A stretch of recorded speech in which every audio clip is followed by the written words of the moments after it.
Agora vem a questão de por que 12, né? Por que 12? Isso aí é fundamental para nós, hoje. A questão da limitação do número. Jesus, de fato, escolheu 12 dos seus discípulos. Não nos é dito em detalhes como ele escolheu cada um deles. Temos, talvez, o relato de como ele chama Mateus, é talvez o mais claro, né? Quando ele chama Pedro, Tiago e João, mas outros como Natanael, Bartolomeu, Filipe aparece lá em João. Nós não temos detalhes da chamada. Ao que parece, Jesus foi da multidão. Quando ele começa a ministrar, uma multidão começa a segui-lo. Há um grupo mais próximo, que é chamado de os discípulos, que chega mais perto dele. E ele então vai já começando a puxar mais para perto de si um certo número. E numa determinada noite, então, um determinado dia, depois de ter passado a noite em oração, ele seleciona 12 que previamente já andavam perto dele e os designa como apóstolos e os constitui num grupo fechado de 12 e lhes dá uma missão. 12 não é uma escolha aleatória. Há duas ocasiões do Novo Testamento em que esse número é explicado. Primeira lá em Mateus 19, 18, quando o Senhor Jesus Cristo, quando Pedro pergunta assim, Senhor, nós deixamos tudo para te seguir. O que é que vai ser de nós? Aí Jesus responde que eles receberão muito mais do que isso e que no reino vindouro eles se assentarão em tronos para julgar as 12 tribos de Israel, dando a ideia de que eles são os cabeças do novo Israel que ele, Jesus, veio formar. Do novo Israel ou então, não formar, mas do Israel que ele veio restaurar. Não é? Que ele veio restaurar. Isso aqui, o termo vai depender da escatologia de cada um, não é? Vai depender da escatologia de cada um. Mas havia um novo Israel em andamento e Jesus antevia que ele seria liderado pelos 12. A segunda passagem está lá em Apocalipse, capítulo 21, quando João descreve a cidade santa e diz que os fundamentos, sobre os 12 fundamentos da cidade, desculpem, estão escritos o nome dos 12 apóstolos do Cordeiro, enquanto que na mesma cidade estão também o nome dos 12 patriarcas. Então, o número 12 foi escolhido porque os apóstolos eles seriam a contraparte dos patriarcas do Israel da Igreja de Deus no Antigo Testamento. 12 patriarcas para o Israel do Antigo Testamento, 12 apóstolos para o Israel, o novo Israel, no Novo Testamento. Então, essa é a razão pela qual é 12 e essa é a razão pela qual é limitado e fechado. E a pergunta a respeito de Paulo é que Paulo nunca se viu como um dos 12, ele sempre se viu como um nascido fora de tempo, não como parte dos 12. Inclusive, ele usa o termo, os 12.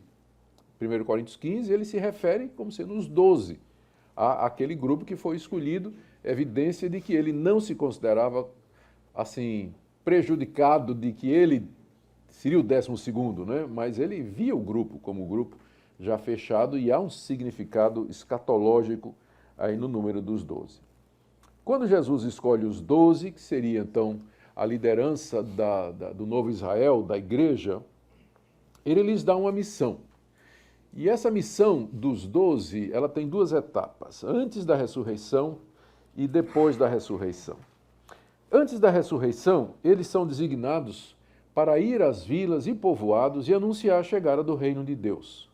Jesus lhe dá poderes para realizar sinais e prodígios e instruções sobre como eles deveriam se comportar.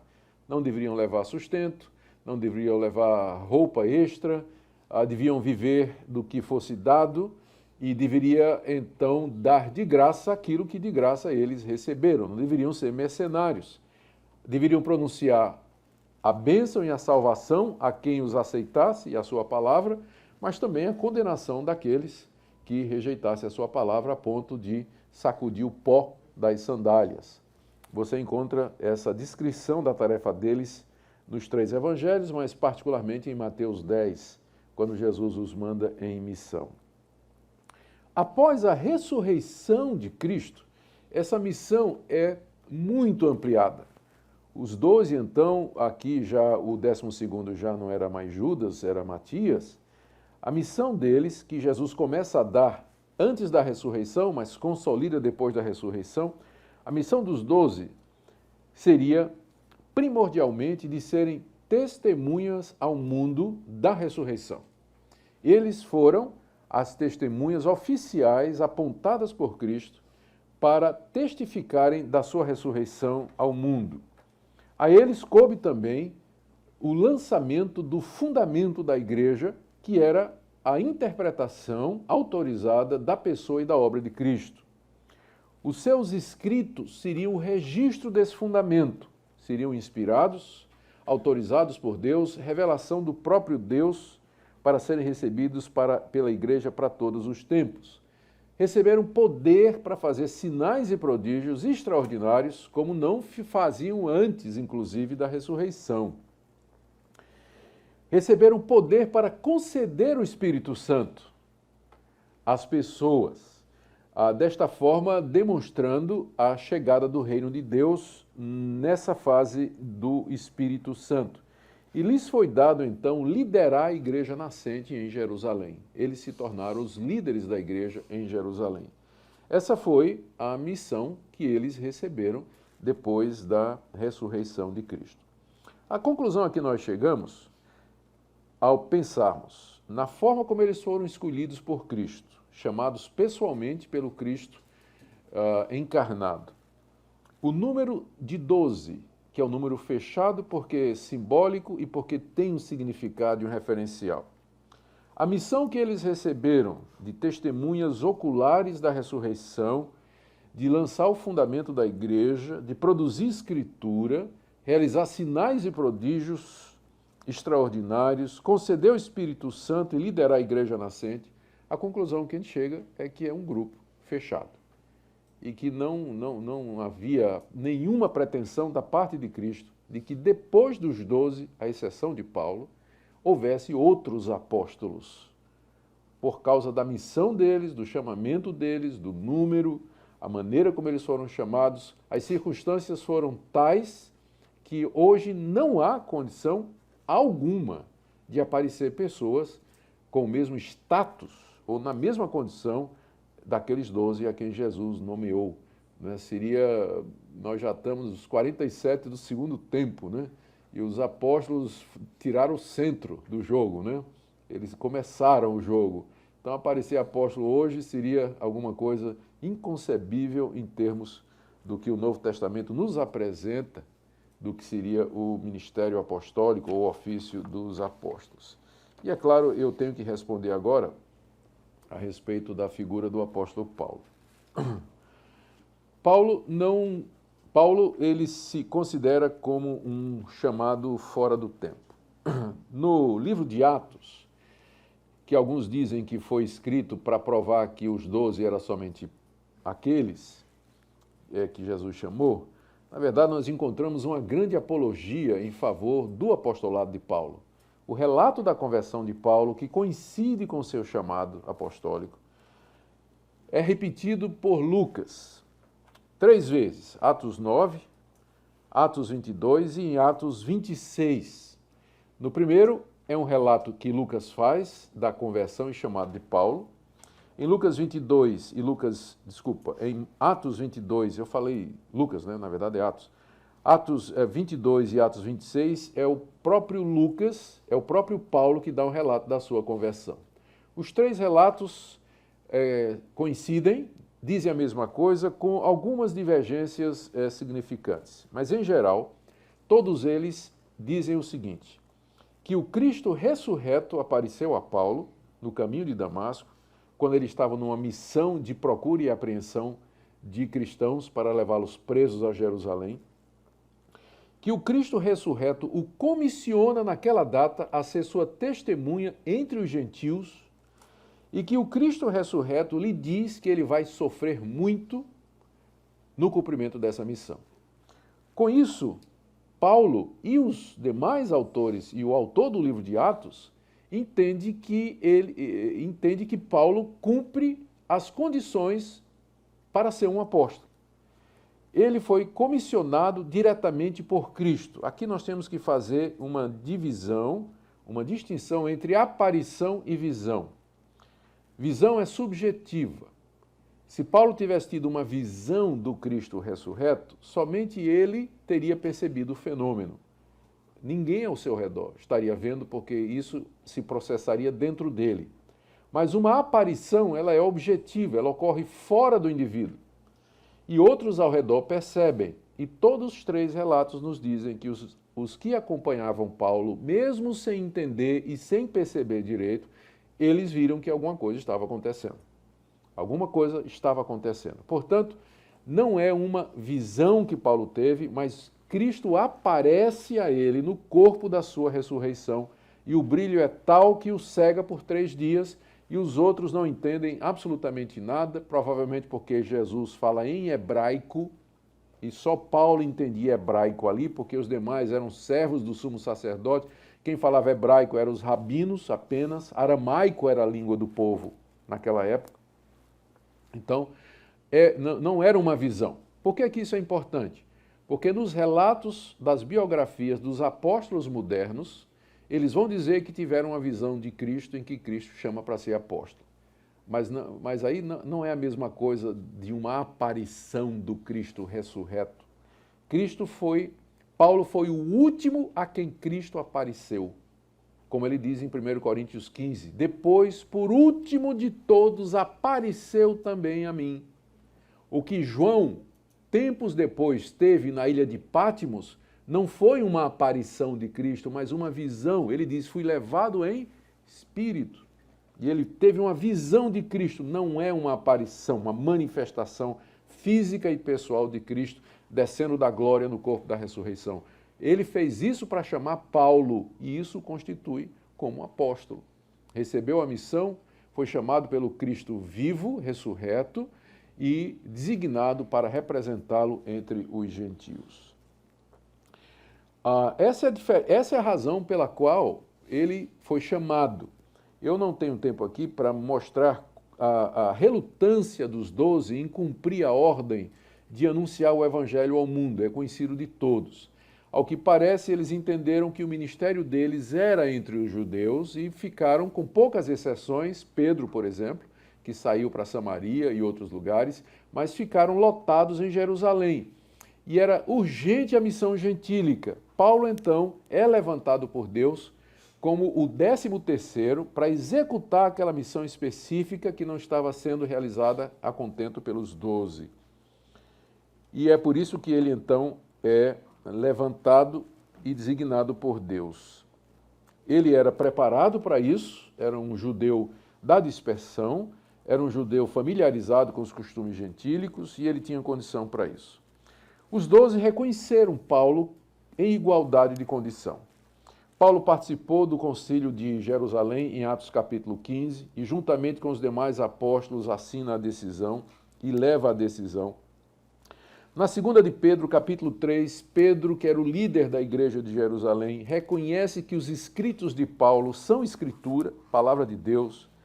Em Gálatas, capítulo 2, Paulo narra o encontro que teve com eles em Jerusalém, em que eles dão a destra de comunhão e repartem o campo, né? Eles percebem que Paulo é apóstolo e entregam a Paulo o trabalho gentílico, enquanto que eles vão ficar com o trabalho dos judeus. E aqui até um detalhe curioso, se Pedro era papa, foi a maior bobagem, porque ele pegou o mundo e entregou a Paulo e ficou só com Israel, né? Então, o verdadeiro papa seria Paulo, né?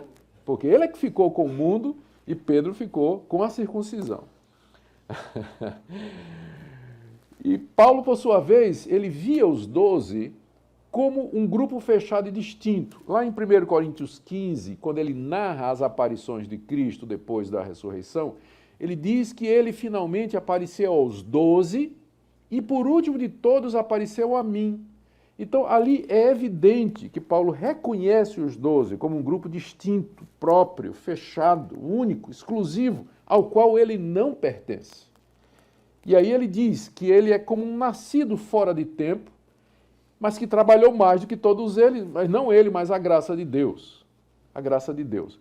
Então, 1 Coríntios 15 deixa muito claro, não somente como os 12 viam Paulo, mas como Paulo via os 12. Né? Ele se via no mesmo status, porém entendendo que ele era a exceção que foi levantado como nasceu fora de tempo pelas circunstâncias da necessidade da missão gentílica. E é nesse sentido que a gente tem que entender o Paulo. Ele se via como o menor de todos, até porque ele havia perseguido a igreja e havia causado tantos sofrimentos aos que vieram antes dele. A grande questão agora que nos preocupa é que há outras pessoas, dissemos que apóstolo eram os 12 e Paulo, mas a verdade é que há outras pessoas que são chamadas de apóstolos no Novo Testamento. E como nós então vamos explicar isso aqui? A resposta mais simples, tem alguns que dizem que, vão dizer que isso é fácil, porque o termo apóstolo, ele era usado no sentido muito lato, muito amplo, né? Qualquer pessoa era um apóstolo, e esse negócio de que os 12 era exclusivo, e Paulo, isso aí é invenção depois, então tem gente que vai por aí. Mas eu creio que a resposta está no outro lugar. O termo apóstolo, ele é usado no Novo Testamento em basicamente 3 sentidos. Primeiro, para se referir aos 12, como aquele grupo fechado nomeado por Jesus, com sentido escatológico, que recebeu a missão que nós já descrevemos. Segundo, o termo é usado para o apóstolo Paulo, e é um título que ele usa com frequência quando ele escreve suas cartas. Ele se apresenta em quase todas como Paulo, apóstolo de Jesus Cristo. Terceiro, o termo é usado no seu sentido lato, no seu sentido amplo, de enviado, para pessoas que eram comissionadas por igrejas ou pelo próprio Cristo para realizar uma tarefa em particular, mas que não tinham status apostólico. Tarefa essa que não era a tarefa dos 12 e nem a tarefa de Paulo. É nesse sentido, por exemplo, que a gente encontra primeiro Tiago. Em Gálatas capítulo 1, verso 19, Paulo diz assim, que quando ele esteve em Jerusalém, ele não encontrou nenhum dos apóstolos, a não ser Tiago, o irmão do Senhor. Então, uma primeira leitura dá a impressão de que Paulo considera que Tiago era apóstolo, tá certo? A dificuldade toda é a tradução da expressão grega eime, senão, que boa parte dos estudiosos, e no meu livro está bem documentado isso aí, os exegetas que vão interpretar, boa parte dos estudiosos diz que o eime, em muitos casos, pode ser traduzido, em vez de exceto, simplesmente mas. E a tradução poderia ser assim, quando estive em Jerusalém, não vi nenhum dos apóstolos, mas vi Tiago, irmão do Senhor. E nesse sentido, Tiago não é visto por Paulo. Ainda que a tradução fosse a não ser Tiago, ainda assim poderia ser dito que Paulo considerava esse Tiago aqui, nós estamos falando do Tiago, irmão do Senhor, não do Tiago apóstolo que já tinha morrido, foi decapitado por Herodes, lá no início. É um outro Tiago, que era irmão do Senhor, juntamente com Judas, que também era irmão do Senhor, que se torna líder da igreja de Jerusalém. Nós também poderíamos conceder que Tiago era um homem que tinha status apostólico, era um homem apostólico, embora não fosse os 12 e Paulo, mas ele andava no círculo apostólico. Essa ainda poderia ser uma alternativa, mas para mim a melhor é essa explicação defendida por gente hábil de que o eime ali, em vez de ser traduzido como a não ser, ele pode ser gramaticalmente traduzido como mas. Mas vi Tiago, o irmão do Senhor. Não vi nenhum dos apóstolos, mas vi Tiago, que era o líder da igreja e com quem eu conversei. A outra pessoa que parece ser designada como apóstolo é Apolo em 1 Coríntios 4. Quando Paulo está descrevendo a respeito do ministério apostólico, ele está se defendendo e, numa certa altura, ele diz assim, apliquei estas coisas figuradamente a mim e a Apolo, para que vocês aprendam em nós a não ir além daquilo que está escrito. O problema é que essa passagem é muito tênue. O fato de que Paulo se associa ali, em 1 Coríntios 4, de 1 a 21, com Apolo, não quer dizer que se associa para dizer que Apolo era apóstolo, mas para dizer que tanto ele quanto Apolo, que foram pastores na igreja de Corinto, eles deram exemplo de como um líder deveria proceder.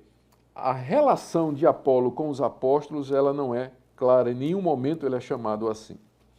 Em 1 Coríntios 9, de 4 a 6, Barnabé parece ser nomeado apóstolo, quando Paulo diz assim, será que eu e Barnabé não temos o direito de comer e levar uma irmã conosco, como os demais apóstolos? E lá em 1 Coríntios, capítulo 14, Lucas chama, 2 vezes ele diz, se refere a Paulo e Barnabé como apóstolos. Lembra do episódio? Os apóstolos Barnabé e Paulo, né, 2 vezes em Atos 14, Barnabé é citado juntamente com Paulo como se fosse apóstolo. A resposta é que aqui está sendo usado o termo apóstolo naquele sentido lato, porque Paulo era apóstolo como os 12, mas ele também era enviado da igreja de Antioquia. No capítulo 13, ele é enviado pela igreja de Antioquia, juntamente com Barnabé, para pregar o evangelho. Então, nesse sentido, Paulo e Barnabé eram apóstolos de Antioquia. E é nesse sentido que o termo é usado ali em 1 Coríntios, aliás, em Atos capítulo 14. E é nesse sentido também que eu entendo, Paulo chama ele de apóstolo em 1 Coríntios 9. Silas e Timóteo são chamados de apóstolos em 1 Tessalonicenses 2,7, quando Paulo diz assim, nós poderíamos, como enviados de Cristo, a palavra enviados no original é apóstolo, exigir de vocês a nossa manutenção. E quando ele diz nós, ele está se referindo a Silas e Timóteo, que com ele, capítulo 1, verso 1, se associam a escrever a carta. Mais uma vez, é a mesma explicação.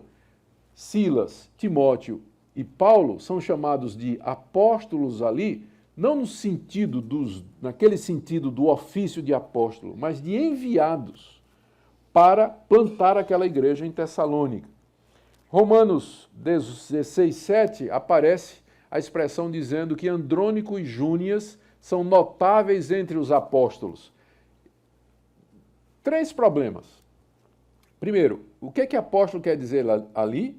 Segundo, o que notável entre os apóstolos representa? E que dizem também antes de mim, não é? Paulo diz que eles eram apóstolos antes de mim. Tem 6 interpretações possíveis, 6 combinações possíveis. Alguns dizem que Andrônico e Júnias eram apóstolos inotáveis, não é? Eram apóstolos inotáveis, mas uma outra possibilidade é que eles eram considerados pessoas notáveis pelos apóstolos, que é provavelmente a explicação mais correta. Epafrodito é chamado em Filipenses 2,25 como, Paulo diz assim, eu recebi de Epafrodito vosso enviado a oferta. A palavra ali é apóstolo, mas aí está um exemplo de como a palavra apóstolo era usada no sentido lato. Epafrodito era simplesmente era um enviado para trazer uma oferta para Paulo, e ele é chamado de apóstolo, porque era isso que a palavra significava, no sentido lato.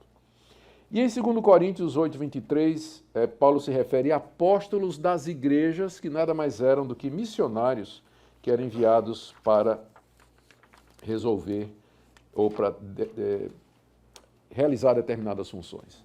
Queridos, quando a gente faz o apanhado de como o termo é usado no Novo Testamento, a conclusão é inevitável.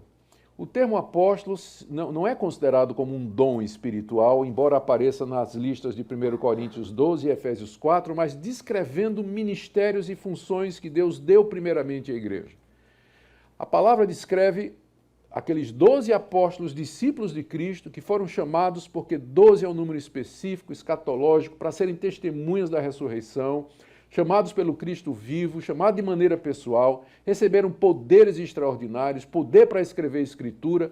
Paulo está no mesmo nível dele, e pessoas outras chamadas de apóstolos eram porque eram enviadas para uma missão de plantação de igreja, levar dinheiro, representação. Nenhuma delas tem o status apostólico, nenhuma delas escreveu Escritura, nenhuma delas fez os sinais e prodígios e os milagres realizados pelos 12 por Paulo. A conclusão é: não tem mais apóstolo hoje. Pelo que o apóstolo é. pelo significado do termo, pelo chamado deles, a missão para a qual eles foram designados.